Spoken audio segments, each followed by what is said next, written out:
कथा क्या करती है? श्री महापुराण की कथा हो, चाहे श्रीमद् भागवत कथा हो, चाहे श्री रामचरितमानस हो, चाहे गीता जी हो, विष्णु पुराण हो, नर्मदा पुराण हो, अग्नि पुराण हो, कूर्म पुराण हो, भविष्य पुराण हो, नारद पुराण हो, ये जितने भी पुराण हैं, जितने भी शास्त्र हैं, जितने भी वेद हैं, ये सारी पुराणे, ये सारे शास्त्र, ये सारे वेद करते क्या? तो कहा ये सारे वेद, शास्त्र, पुराण जितने भी हैं, ये सब हमको ईश्वर की पहचान करना बताता है, परमात्मा की पहचान करना बताता है।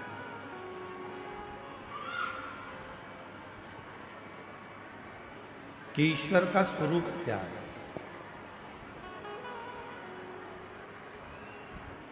पीछे आवाज नहीं आ रही है, जाके एक दो लोग तो खड़े हो जाओ। पंडाल में आवाज नहीं है, बक्से नहीं चल रहे हैं।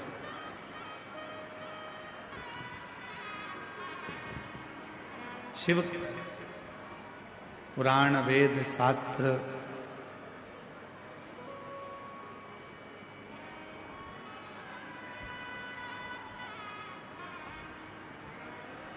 ये जितने भी हैं, वो किसी ना किसी रूप में हमको ईश्वर की पहचान करना बताते हैं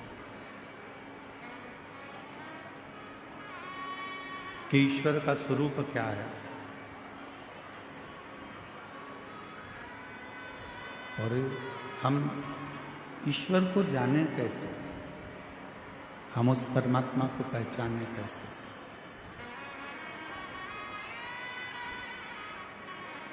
आएगा हमारे दुख को मिटाने के लिए, हमारे कष्ट को मिटाने के लिए, हमारी तकलीफों को दूर करने के लिए। पर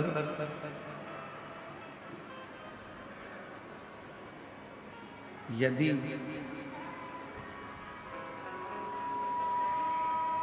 मान लो परमात्मा आ भी जाए, तो हम उसको पहचाने कैसे? और यही संवाद रामचरितमानस के अंतर्गत भी आया, यही की यही संवाद।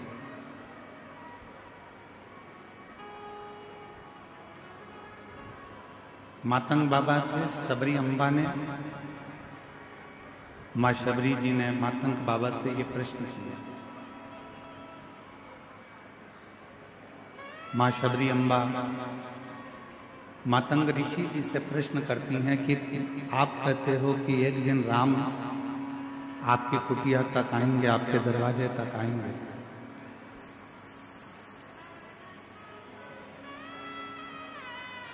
एक दिन परमात्मा आपके दरवाजे तक आएगा,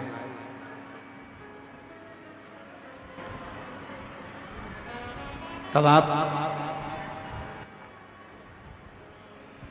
कह रहे हो कि परमात्मा का दर्शन होगा, भगवान शबरी तुम्हारे दरवाजे तक आएगा, पर शबरी कह रही है कि मेरे दरवाजे पर भगवान आएगा तो मैं उसको पहचानूंगी कैसे?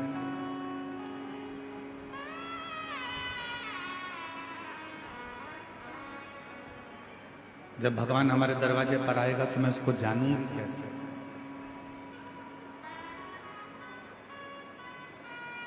हम उसको पहचान कैसे पाएंगे, हम उसको जान कैसे पाएंगे? तो गुरु मातंग ऋषि ने शब्द कहा, शबरी तुम परमात्मा को पहचानोगी कि नहीं पहचानोगी हम नहीं जानते।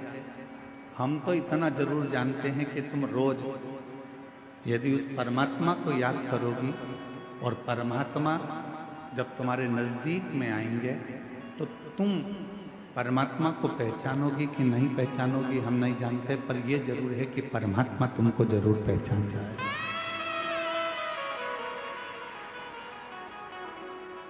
भगवान तुमको जरूर पहचानेगा, परमात्मा तुमको जरूर जान जाएगा। हम क्या प्रयास करते हैं कि हम ईश्वर को जानें। हम क्या प्रयास करते हैं कि हम भगवान को जानें।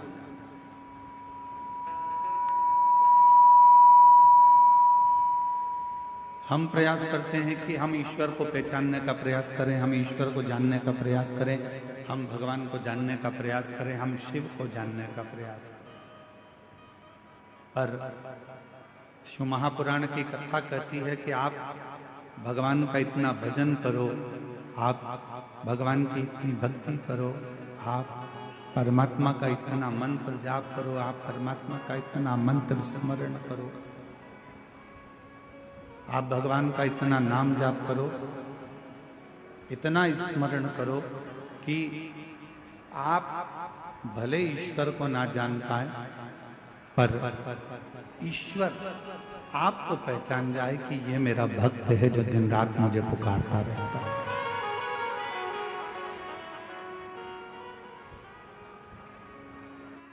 और मैंने तेरे ही भरोसे बाबा, तेरे ही भरोसे हवा बिच उड़ती जावांगी बाबा, डोर तो छड़ी ना मैं कटी जावांगी। बोले मैं तेरी पतंग शंभो, मैं तेरी पतंग हवा बिच उड़ती जावांगी बाबा, डोर तो छड़ी ना मैं कटी जावांगी। हम ईश्वर को जाने ना जाने, पर जब हमारी भगवान शिव के प्रति अविरल भक्ति उत्पन्न हो जाए, जब हमारे भजन का बल बढ़ जाए, तो वो ईश्वर हमको जरूर जाने।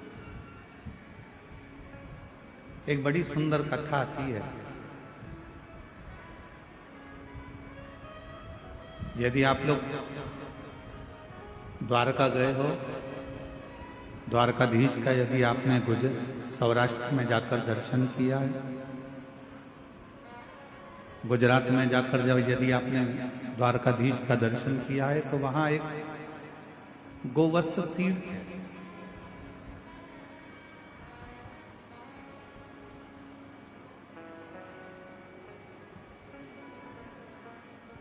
आप में से कई लोग द्वारका गए भी होंगे, ऐसा नहीं कि द्वारका नहीं गए।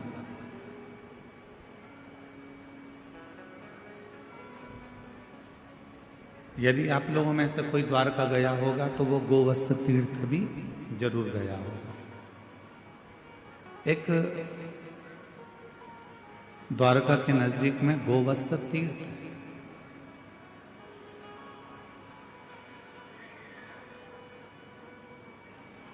उस तीर्थ में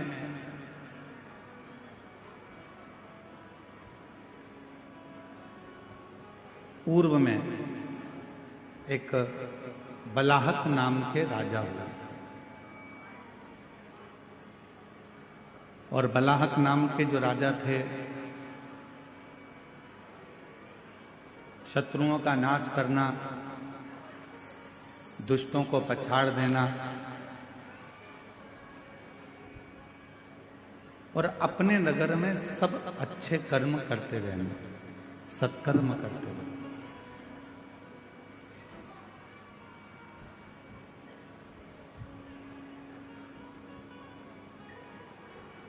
बलाहक नाम के जो राजा हुए हैं, वो बलाहक नाम के राजा पूरी नगरी में, पूरे नगर में भ्रमण करते हैं, घूमते हैं, और यदि किसी का कोई दुख है, कोई तकलीफ है, तो उसको समाप्त करते हैं।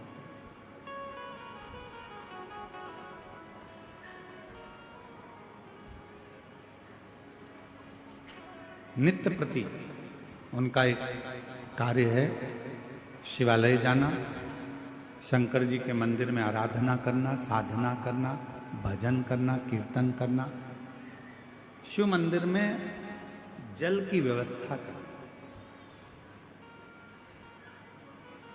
शिव महापुराण की उमा संहिता कहती है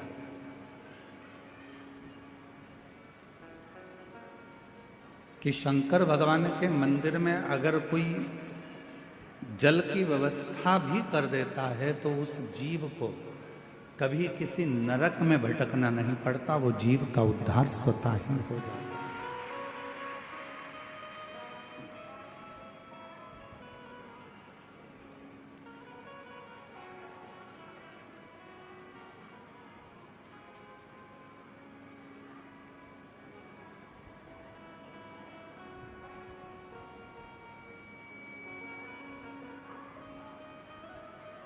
किसी गौशाला में, किसी देवालय में, किसी शिवालय में, किसी तीर्थ में भूमि दान, अन्नदान, वस्त्र दान, मुद्रा दान, स्वर्ण दान, जितने जितने दुनिया के दान होते हैं उस दान में एक सबसे बड़ा दान होता है जल का दान।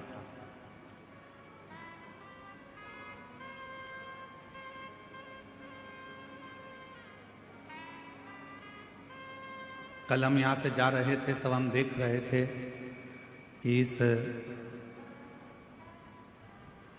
कवर्धा के नज़दीक में जहाँ कथा हो रही है घुंगरी खुर्द में, हमने देखा इतना अच्छा गांव है, रख दिया और पानी की बाल्टी भर कर रख दी जिससे कोई पथिक आए, यात्री आए, श्रोता आए तो पानी पीकर चले।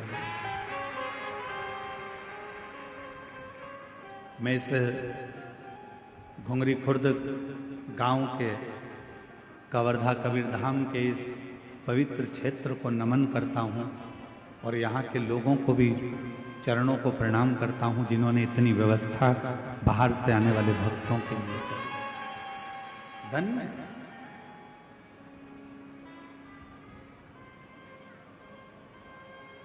गौशाला में बहुत कुछ दान दिया चला, मंदिर में, देवालय में, शिवालय में बहुत कुछ दान दिया चला, और उसमें भी एक सबसे बड़ा दान है जल का दान।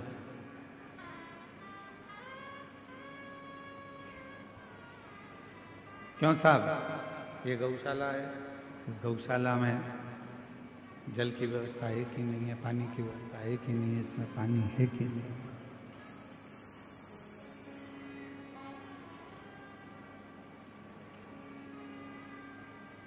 यहाँ पानी की व्यवस्था, ये चल नहीं रहे हैं, यहाँ पानी की व्यवस्था है कि नहीं है, जल की व्यवस्था है कि नहीं। मूल है शंभु शंभु शंभु शंभु शंभु शंभु शंभु शंभु।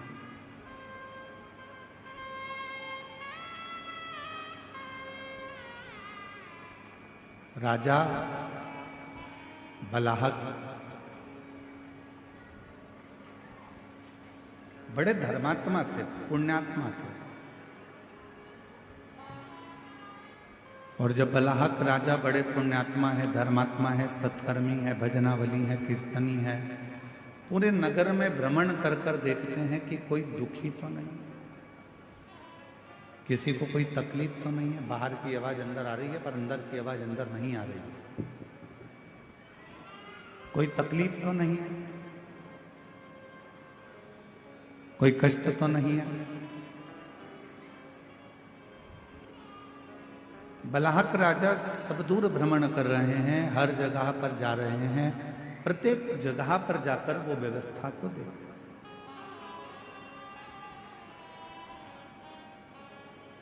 और उनका एक नियम बड़ा विचित्र है कि शिवालय में, देवालय में, तीर्थ में जल की व्यवस्था कर, पानी की व्यवस्था। इसीलिए हम इस घुंगरी खुर्द गांव के सभी श्रोताओं को और घुंगरी खुर्द गांव में रहने वाले सभी ग्रामीण वासियों को बहुत बहुत प्रणाम करते हैं कि आप लोगों ने जल की व्यवस्था करी, जो हमारी शिवपुराण कहती है। शिवपुराण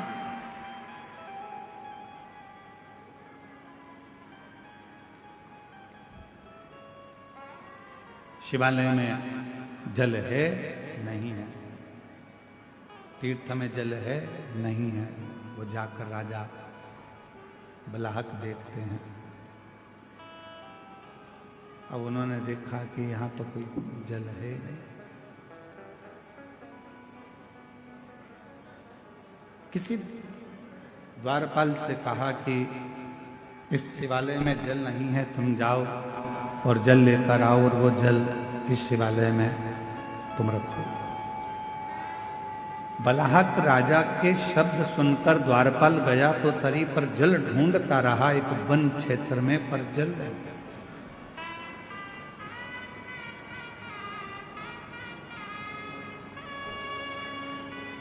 बहुत सुंदर कथा है, अगर आप लोग ध्यान देंगे तो मार्गशीर्ष मास की यह पवित्र कथा का लाभ आपके जीवन को सुख प्रदान करेगा।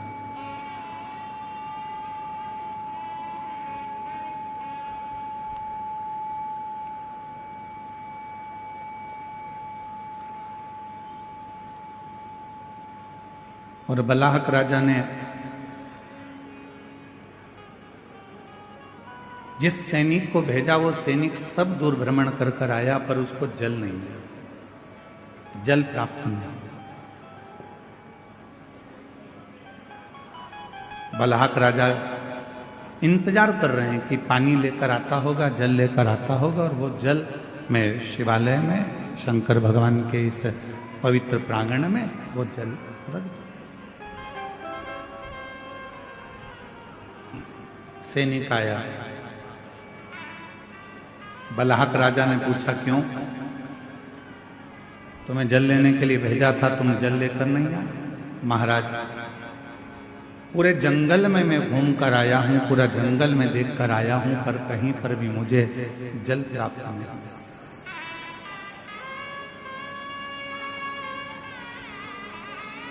संपूर्ण जंगल को मैं घूम लिया हूं, संपूर्ण जंगल में मैं भ्रमण कर कर आया हूं, पर मुझे जल प्राप्त नहीं, मैं जल नहीं ला सकता। बलाहक राजा के मन में आया कि अब मैं जल लेकर आता। शिव का परम उपासक था, भगवान शंकर की आराधना करना, साधना करना, उपासना करना, भक्ति में डूबे रहना, ये उसका नियम था।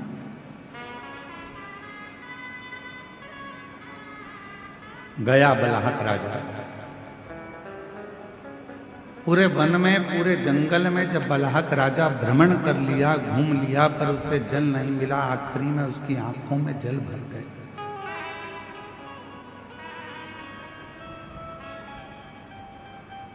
अब किससे कहूं, किससे प्रार्थना करूं, किससे निवेदन करूं, किससे मैं अपने मन की बात कहूं? शिव को याद करा, बाबा भोलेनाथ, शंभुनाथ, त्रिकालदर्शी, कैलाशी, अविनाशी, कृपा कर। इस शिवालय में कहीं जल की व्यवस्था नहीं है, कहीं जल नहीं है, आप कृपा करेंगे, आप करुणा करेंगे।